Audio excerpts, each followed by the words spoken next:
Hey, this is Sebastian from the Metal Gods Meltdown, and this evening I am joined by. Robert Mai from Captain Blackbeard. I absolutely love the album Neon Sunshine. It's one of the best albums of the year, in my humble opinion. It gets Wow, thanks. released in another 6 weeks. How Yeah. impatient are you guys getting? Oh, quite a lot, actually. Quite impatient because the album's been done for, uh, well, the last mix and mastering took place just around New Year's Eve. Really? Wow. So obviously we've been waiting a while. That's a long time, really, isn't it? Um, Yeah. so when did you like get the ideas and everything together for it? Was that through COVID, through lockdowns and that? Yeah, that's first we just released our the album before Sonic Forces. We released that one just as COVID hit. Yeah. We were actually on tour with Jeff Tate when the first case was confirmed in the very next city in Sweden where we were going. So I was like, oh, there goes the tour. Um, so, but so at first we just tried to find other ways to promote that album. We did a live stream, but there was no real end in sight for COVID for a while, it seemed. So we just said, well, let's hit the studio. First, we did some other projects and stuff, but then it was like, whenever this thing is over, we have to come out of it with an album. I mean, I'm sure all bands will, Yeah. but we will have to do that too. So we just got to work. Brilliant. Flamenco is absolutely catchy and fantastic video. When is the next video due to drop? Is that soon? Is that this week? I think the video should be out on Friday, and then the single will be out on digital platforms like early next week. But there's been some hard drive crash involved in this, so I Right. haven't seen the video yet. So who Right. I knows? I already know what the album's like, but what can fans expect from Neon Sunrise? Um, it's basically we really this is our sixth album for those who aren't keeping track of us, which I get. There's a lot of good bands out there, Mm. and with our last album, Sonic Forces, we really felt that we sort of finally found our own identity with the whole thing. You know, we I think we had good songs before that too, but we Uh-huh. now we had like almost like a complete concept for the logo, the cover art, and the theme, the whole feel of the band. It gelled with the songs, and we found this singer Martin Holzner who just completed the new Captain Blackbeard universe, and we got really inspired because we were barely a band when we started Sonic Forces. The band had imploded. It was basically me and Chris who said, "Let's do another album, whether we have a band or not." And we came out of it with a great band. Yeah. So that was sort of a fresh start for us, and we really just we really liked where we were going with that. So we wanted to take that a bit further, but not sway too much. I mean, we like to uh, for every album to be different, but with this one, we just wanted to do a bit more of the same, but uh, maybe do some new things and maybe even more energetic, if anything. Yeah. Maybe that's the change. There's no real ballad or so I've There's heard. not. There's not. No, it's great. So that's it's that's what I just loved about it. straightforward. Yeah. Yeah, yeah. That's what I loved about it, man. Yeah, absolutely. It's fantastic. Um, even like the guitar playing on the first track, flamenco, that's crossing into metal, mate. That's like proper fucking it's brilliant. Yeah, Love yeah, it. I really love it. I've been playing it on yeah. the headphones down the gym today. It's really good to work out to. Oh, really? Cool. Yeah, man, absolutely. Yeah, yeah. The flamenco solo, that was Christian who wrote that one, and he's got one foot in the Def Leppard sort of style music, but then the other foot is like Metallica and Megadeth. Yeah, man. So he really likes that stuff too. Yeah. And there's also a track called Night Reaction, which basically, when I did the demo for that one, I I just did the longest backup for a solo, and I sent it to Daniel, and it's like, is this the way you thought of the arrangement? Because it's like an endless solo there. And I was like, yeah, so get to work. I want a really long, tasty, like a bit metal solo, and so it's nice to have that too, you know. Absolutely. And I love the album cover as well. You're going to be releasing that on vinyl, aren't you? Yes. I mean, how pleased are you to see vinyl coming back? It's sort of returning in a big way, isn't it? Oh yeah, it's really great for us, especially for the ones in the band who are uh, sort of nerds and like to collect our favorite bands. Yeah.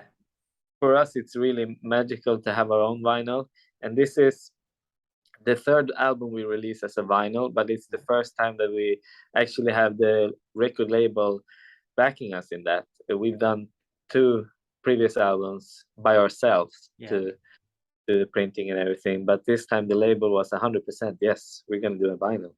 Brilliant. So that felt good. Yeah. Do you plan to have that framed around your home? I would love to, but I try to have some goals, even though they sometimes might. I don't quite believe them myself, but I have them anyway. And one such goal is that one day I want to have a gold record. Yeah. So I'm saving the spot for that one. Brilliant. Well, maybe this is the one. You never know. Exactly. You never know, guy. Okay.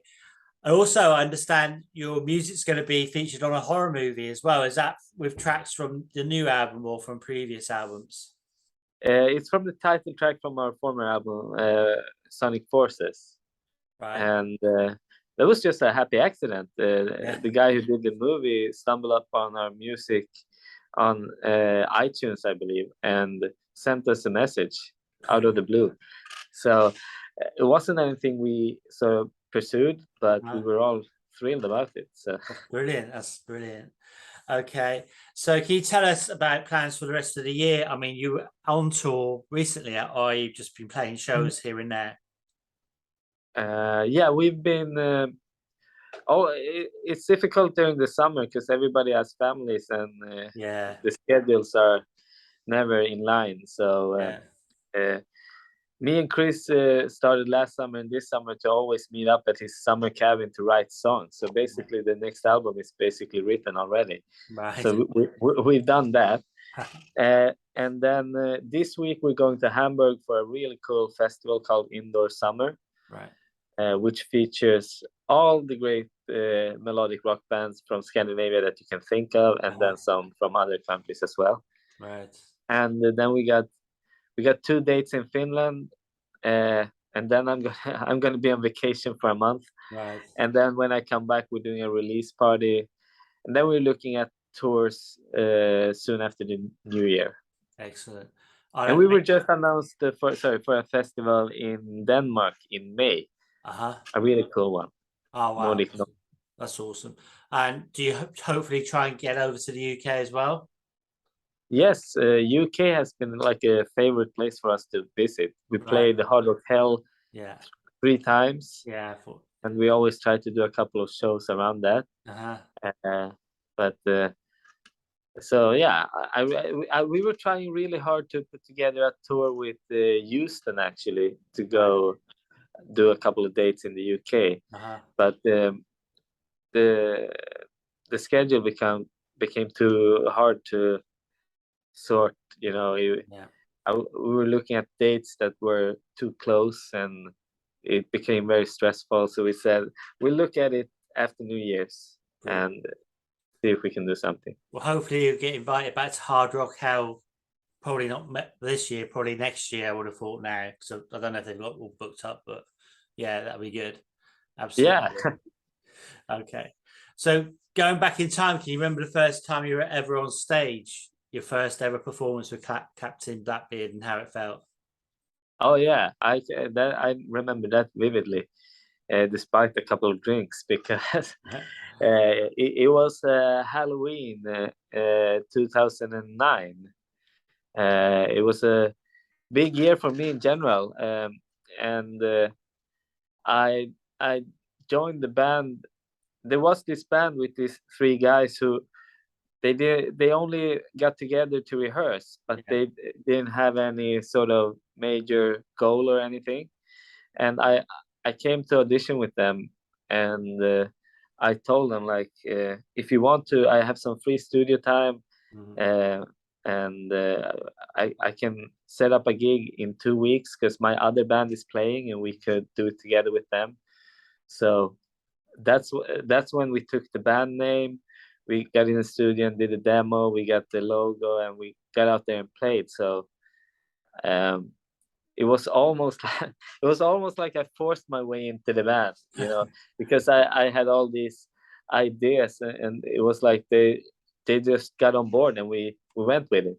Brilliant. And all these years later, I'm the only one left from that group, but Right.